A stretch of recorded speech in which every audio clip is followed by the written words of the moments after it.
Hello guys, welcome to all. இதான் நம்ம melody menu. இந்த மலைக்கும் பனிக்கும் சுட சுட காஞ்சி புரட்டு செய்யுது அப்படின்னு பார்க்கலாம் வாங்க. இப்போது இதை எப்படி செய்கிறதுன்னு பார்க்கலாம். 1 கப் அளவுக்கு பச்சரிசி எடுத்திருக்கேன், 1 கப் அளவுக்கு இட்லி அரிசி, 1 கப் அளவுக்கு உளுந்து, எல்லாமே சம அளவு தான் எடுத்திருக்கேன். சில பேர் பச்சரிசிலே பண்ணுவாங்க. நான் இதை 3 ஒரே அளவாக எடுத்திருக்கேன். இப்போ அரிசியை தனியாக ஊற வச்சுக்கோங்க, உளுந்தை தனியாக ஊற வச்சுக்கோங்க. 3லேருந்து 4 மணி நேரம் ஊறணும். கொஞ்சமாக வெந்தயம் ஆட் பண்ணிக்கோங்க. இப்போது இதை கொரப்பாக அரைச்சிட்டு கெட்டியாக தான் இருக்கணும், நார்மல் இட்லி மாவு மாதிரி இருக்கக்கூடாது.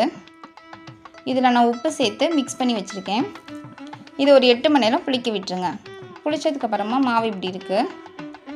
இதில் கொஞ்சமாக சுக்குப்பொடி சேர்த்துருக்கேன், கொஞ்சமாக தயிர், மிளகு சீரகத்தூள் லேசாக தட்டி சேர்த்துருக்கேன், கொஞ்சம் பெருங்காயத்தூள். இதை நல்லா மிக்ஸ் பண்ணி விட்டுக்கோங்க. நெய்யில் கருவேப்பிலை தாளித்து இதோடு ஆட் பண்ணிக்கிறேன்.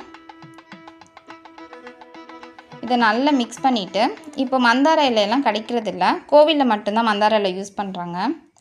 கிடச்சிதுன்னு யூஸ் பண்ணிக்கோங்க. நான் தொன்னையில் தான் இதை செய்ய போகிறேன். இது நல்லா வெந்ததுக்கப்புறம் பார்த்திங்கன்னா நல்லா உப்பி வரும். இப்போ இதை மூடி நல்லா ஒரு 15லேருந்து 20 நிமிஷம் இது வேகணும். நார்மல் இட்லி மாதிரி 10 நிமிஷத்தில் ஆஃப் பண்ணிடாதீங்க. அவ்வளோதாங்க, நம்மளோட காஞ்சிபுரம் இட்லி ரெடி ஆயிடுச்சு. இதை கமகம்னு நல்லா வாசனையாக டேஸ்ட்டாக இருக்கும். நீங்களும் செஞ்சு பாருங்கள். எங்கள் சேனல் பிடிச்சிருந்தா சப்ஸ்கிரைப் பண்ணுங்கள். தேங்க்ஸ் ஃபார் வாட்சிங்.